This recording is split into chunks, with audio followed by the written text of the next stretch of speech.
Hi, ಇದು ಐಕ್ಲಸ್ಟರ್ technology the apple experts. ನೀವು ಹೊಸ ಐಫೋನ್ ತಗೊಂಡಾಗ ಈ ಬ್ಯಾಟ್ರಿ ಹೆಲ್ತ್ದೇ ತುಂಬಾ ತೊಂದರೆ ಆಗುತ್ತೆ. ಬ್ಯಾಟ್ರಿ ಹೆಲ್ತ್ ಸಡನ್ ಆಗಿ ಡ್ರಾಪ್ ಆಗೋದು, ಇಂಥ ಇಶ್ಯೂಸ್ಗಳು ತುಂಬಾ ಫೇಸ್ ಮಾಡ್ತಾ ಇರ್ತೀರಾ. ಫಸ್ಟ್ ಥಿಂಗ್, ನೀವು ಆಪಲ್ ಒರಿಜಿನಲ್ ಅಡಾಪ್ಟರ್ ಯೂಸ್ ಮಾಡಬೇಕಾಗುತ್ತೆ.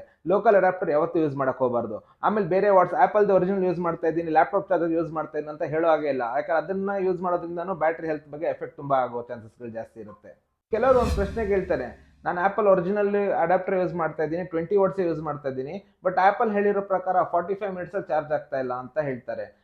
ಅವ್ರಿಗೆ ಅವ್ರ ಫೋನ್ ಮೇಲೆ ಡೌಟ್ ಬಂದ್ಬಿಡುತ್ತೆ. 45 ಮಿನಿಟ್ಸ್ ಅಲ್ಲೇ ಚಾರ್ಜ್ ಆಗಬೇಕು ಅಂತ ಅಂದ್ರೆ ಒಂದು ಆಪ್ಷನ್ಸ್ ಇದೆ. ಫೋನ್ ತಗೊಂಡು ನೀವು ಓಪನ್ ಮಾಡಿ ಸೆಟ್ಟಿಂಗ್ಸ್ಗೆ ಹೋದ್ರೆ ಸೆಟ್ಟಿಂಗ್ಸ್ ಅಲ್ಲಿ ಬ್ಯಾಟ್ರಿ ಅಂತ ಇರುತ್ತೆ.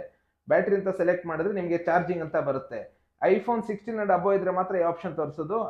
ಬಿಲೋ ದಟ್ ಇದ್ರೆ 14, 15 ಎಲ್ಲ ಚಾರ್ಜಿಂಗ್ ಅಂಡ್ ಬ್ಯಾಟ್ರಿ ಅಂತ ಬರುತ್ತೆ. ಸೊ ನಾವು ಇವಾಗ ಚಾರ್ಜಿಂಗ್ ಅಂತ ಸೆಲೆಕ್ಟ್ ಮಾಡಿದಾಗ ಅಲ್ಲಿ ನಿಮಗೆ ಆಪ್ಟಿಮೈಸ್ ಚಾರ್ಜಿಂಗ್ ಅಂತ ಬರುತ್ತೆ. ಅದನ್ನ ನಾವು ಆನ್ ಅಲ್ಲಿ ಇಟ್ಟಿರ್ತೀವಿ. ಆನ್ ಅಲ್ಲಿ ಇಟ್ಟಾಗ ಏನಾಗುತ್ತೆ, ಯಾವತ್ತು ಅದನ್ನ ಆಫ್ ಮಾಡ್ಕೊಂಡು ನೀವು ಚಾರ್ಜ್ ಹಾಕಿ ನೋಡಿ, ವಿತಿನ್ 45 ಮಿನಿಟ್ಸ್ ಅಲ್ಲಿ ಚಾರ್ಜ್ ಆಗ್ಬಿಡುತ್ತೆ. ಸೊ ಆಪಲ್ ಏನಕ್ಕೆ ಇದು ಹೊಸದಾಗಿ ಆಪ್ಟಿಮೈಸ್ ಚಾರ್ಜಿಂಗ್ ಬಿಟ್ಟಿದ್ದಾರೆ ಅಂತ ಅಂದ್ರೆ ಬ್ಯಾಟ್ರಿ ಹೆಲ್ತ್ ನ ಸೇವ್ ಮಾಡೋದಕ್ಕೆ.